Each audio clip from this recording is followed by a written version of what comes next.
दोस्तों, एक जंगल में पिंकी चिड़िया अपने दो बच्चों और अपने शोहर नीलू चिड़े के साथ रहती थी। नीलू चिड़ा खेती बाड़ी करता था, इससे उनका गुजर बसर चलता था। रात का वक्त था। क्या हुआ नीलू, आप परेशान लग रहे हैं? पिंकी, इस दफा बहुत बारिशें हुई हैं, जिससे हमारी सारी फसल खराब हो गई है। ये तो बहुत बुरा हुआ। अब हम क्या करेंगे? हमारा अनाज भी खत्म होने वाला है। बस कुछ ही दिनों का अनाज रह गया है। अब हम क्या करेंगे? हमारे बच्चों का क्या होगा? तुम फिक्र ना करो पिंकी, मैं सुबह जाकर खेतों में नई फसल उगाऊंगा। सुबह हो जाती है। अच्छा पिंकी, मैं खेतों में जा रहा हूँ। ये कहकर नीलू चिड़ा काम पर चला जाता है।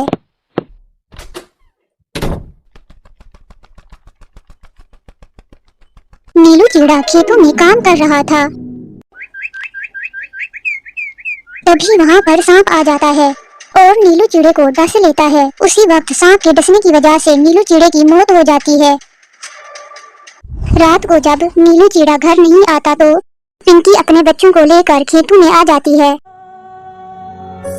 अपने शोहर को मरा हुआ देखकर पिंकी रोने लगती है। अरे ये आपको क्या हो गया? अब मेरा और मेरे बच्चों का क्या होगा?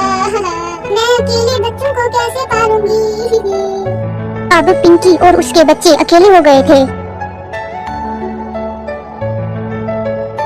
कुछ दिनों के बाद पिंकी चिड़िया के घर का अनाज भी खत्म हो जाता है। अब पिंकी बहुत परेशान थी। मम्मा मम्मा, हमें भूख लगी है, हमें कुछ खाने को दे। हाँ मम्मा, हमें भूख लगी है, कुछ खाने को देना। बच्चों, अभी तो घर में खाने को कुछ भी नहीं है। अभी आप दोनों सो जाओ, मैं सुबह होते ही आपको खाना दूंगी। फिर उसके दोनों बच्चे भूखे ही सो जाते हैं।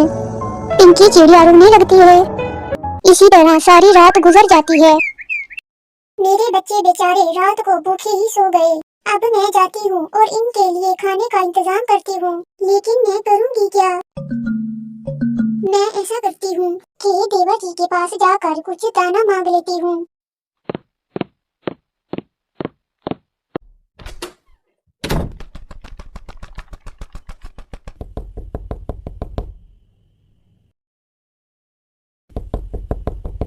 अरे इतनी सुबह सुबह कौन आ गया?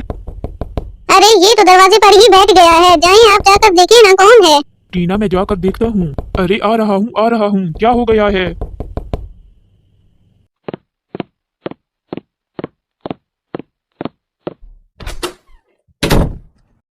अरे पिंकी बहन, तुम यहाँ क्या कर रही हो? मोमो भाई, मुझे थोड़ा सा दाना तो दे दें। मेरे बच्चे बेचारे कल रात से भूखे हैं। मेरे घर का सारा अनाज भी खत्म हो गया है। अब मेरे पास कुछ भी नहीं है। मोमो चिड़ा बहुत लालची और खुदगर्ज था। उसने पिंकी चिड़िया से कहा, अरे पिंकी बहन, मेरे पास तुम्हें देने के लिए कोई अनाज नहीं है, और वैसे भी मैं अगर तुम्हें मुफ्त में अनाज देता रहूंगा तो मैं कंगाल हो जाऊंगा। मोमो भाई, आप ये क्या कह रहे हैं? आप तो नीलू के बड़े भाई हैं। अगर आप ही हमारी मदद नहीं करेंगे तो हम कहाँ जाएंगे? नहीं नहीं, मैं कुछ नहीं कर सकता, तुम जाओ यहाँ से। मोमो भाई, आप ऐसा ना करें, मैं आपके घर का सारा काम कर दिया करूंगी। बस बदले में आप मुझे थोड़ा सा दाना दे दीजिएगा। मैं इसके अलावा आपसे और कुछ नहीं मांगूंगी। पिंकी की ये बात सुनकर मोमो सोचने लग जाता है। अरे वैसे ये तो अच्छा है, सारे घर के काम भी हो जाएंगे और थोड़ा सा दाना ही तो देना है, फायदा तो मेरा ही होगा। घर के सारे काम भी हो जाएंगे और पैसे भी नहीं देने पड़ेंगे। हाँ ठीक है, मैं तुम्हें थोड़े से दाने दे देता हूँ, तुम कल से काम पर आ जाना। फिर मोमो चिड़ा पिंकी को दाने दे देता है।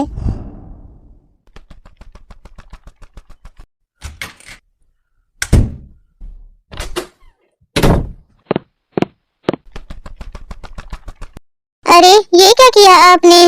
उसे ऐसे ही मुफ्त में दाने दे दिए। अरे टीना, क्या पागल हो गई हो तुम? मुफ्त में कहाँ दिए, कुछ दानों के बदले वो हमारी नौकरानी बनकर रहेगी। फिर भी काम के बदले हम उसे और उसके बच्चों को पाल तो नहीं सकते ना? अरे टीना, तुम कहना क्या चाहती हो आखिर? अरे आपको कुछ भी समझ नहीं आ रही। मैं आपको कहना ये चाह रही हूँ कि आप उसका घर और जमीन अपने नाम करा लें। उसके बाद? उसके बाद जो करना है वो आपको बाद में बताऊंगी। पिंकी अपने घर आ जाती है और अपने बच्चों को दाने खिलाती है। फिर वो रोने लगती है और कहती है, नीलू, आपके जाने के बाद ये मेरे साथ क्या हो रहा है? अब मुझे अपने बच्चों को पालने के लिए आपके भाई के घर नौकरानी बनकर काम करना होगा। सुबह हो जाती है।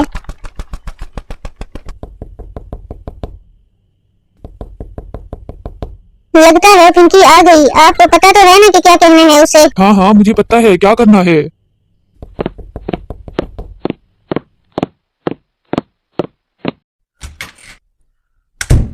अरे पिंकी, तुम आ गई। चलो अंदर आओ, बहुत जरूरी बात करनी है तुमसे। क्या बात करनी है आपको मुझसे बताएं। देखो पिंकी, मैं तुम्हें सिर्फ काम करने की वजह से दाना नहीं दे सकता, तुम्हें कुछ और देना होगा मुझे। ये आप क्या कह रहे हैं भाई? मेरे पास आपको देने के लिए कुछ भी नहीं है।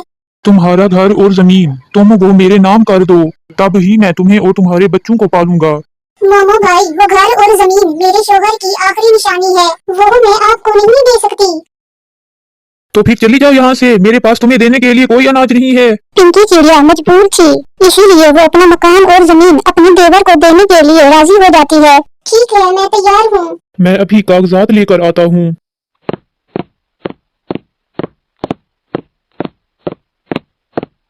नीलू चिड़ा कागजात लेकर आ जाता है। पिंकी उसके ऊपर अपना साइन कर देती है और रोते हुए वहाँ से चली जाती है। पिंकी की जमीन और घर अब मोमो चिड़े के नाम हो गए थे। टीना और मोमो चिड़ा बहुत खुश थे। अरे देखा आपने, मैंने कितनी चालाकी और मकारी से पिंकी का घर और जमीन हमारे नाम करा ली। अरे फिर भी क्या फायदा हुआ उसका घर अपने नाम करवा कर, उस घर में वो रह तो खुद ही रही है। अरे आप भी ना, वो घर अब हमारा है, चलो निकालते हैं उसे अपने घर से।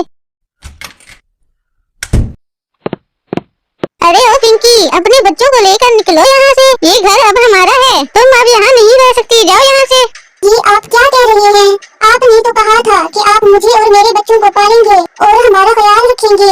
ख्याल रखेगी हमारी जूती, चलो निकलो यहाँ से, वरना हम धक्के मार के तुम्हें निकाल देंगे। मेरे साथ ऐसा ना करे, मैं कहाँ जाऊँगी? मेरे छोटे छोटे बच्चे हैं, मुझ पर रहम करे, हमें घर से ना निकाले, ना करे मेरे साथ ऐसा। अरे आप खड़े क्या देख रहे हैं, जाएं डंडा लेकर आए और निकाले इसे यहाँ से। नहीं नहीं, आप ऐसा ना करें, मैं अपने बच्चों को लेकर जा रही हूँ। चले गए। फिर पिंकी अपने घर को छोड़कर चली जाती है। रास्ते में अचानक बारिश शुरू हो जाती है। बारिश में उड़ने की वजह से पिंकी पूरी भीग चुकी थी। वो अपने बच्चों को लेकर दरख्त के नीचे आ जाती है। बारिश बहुत तेज थी और ठंडी हवा भी चल रही थी। पिंकी और उसके बच्चे बारिश की वजह से भीगे हुए थे। नन्ना नन्ना, हमें सर्दी लग रही है। बच्चों आ जाओ, मेरे बड़ों में आ जाओ, तुम्हें सर्दी नहीं लगेगी। ऐसे ही सारी रात गुजर जाती है। सारी रात ठंड में बैठने की वजह से पिंकी चिड़िया बीमार हो जाती है और बेहोश हो जाती है। मम्मा मम्मा उठी ना, मम्मा मम्मा उठी ना, आपको क्या हो गया है? मम्मा मम्मा, मम्मा उठी ना, मम्मा उठी ना, मम्मा मम्मा उठी ना। अरे ये आवाजें कहाँ से आ रही हैं? मम्मा मम्मा उठी ना। ये तो छोटे बच्चों की रोने की आवाजें हैं। चलो चलकर देखती हूँ क्या हुआ है। अरे बच्चों, तुम क्यों रो रहे हो, क्या हुआ है? आंटी देखी ना, हमारी मम्मा को क्या हो गया है? अरे ये तो बहुत ठंडी हो गई है, इसे जल्दी घर ले जाना होगा।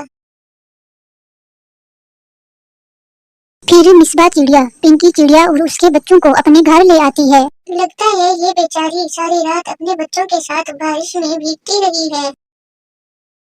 अरे तुम्हें होश आ गया, कैसी हो तुम? माँ जी आप कौन हैं और मैं यहाँ कैसे आई? अरे मेरे बच्चों को क्या हुआ है? तुम फिक्र ना करो बेटी, तुम्हारे बच्चे बिल्कुल ठीक हैं। बेटी तुम मुझे जंगल में बेहोशी की हालत में मिली हो, तुम्हारी तबीयत काफी खराब थी, इसीलिए मैं तुम्हें अपने घर ले आई। बेटी तुम कौन हो और अकेले जंगल में क्या कर रही थी? माँ जी मेरा नाम पिंकी है। फिर पिंकी चिड़िया ने माँ जी को रोते हुए अपनी सारी कहानी सुनाई। पिंकी चिड़िया की दुख भरी कहानी सुनकर मिसबा चिड़िया भी रोने लगी और कहा, रो नहीं पिंकी बेटा, मैं तुम्हारे साथ हूँ, तुम आज से मेरी बेटी हो। ये घर आज से तुम्हारा भी है, तुम आज से यही रहोगी, तुम्हें और कहीं जाने की जरूरत नहीं है। माँ जी की ये बातें सुनकर पिंकी बहुत खुश हुई और उसने माँ जी का शुक्रिया अदा किया और उनके गले लग गई। फिर पिंकी माँ जी के साथ हंसी खुशी रहने लगी। दूसरी तरफ पिंकी चिड़िया के देवर और देवरानी पर घर गिरने की वजह से उनकी मौत हो जाती है। तो दोस्तों, हमें इस कहानी से ये सबक मिलता है कि बुरे कामों का बुरा नतीजा और लालच बुरी बला है। हमें कभी किसी का बुरा नहीं करना चाहिए और लालच बिल्कुल नहीं करनी चाहिए। Do like and subscribe.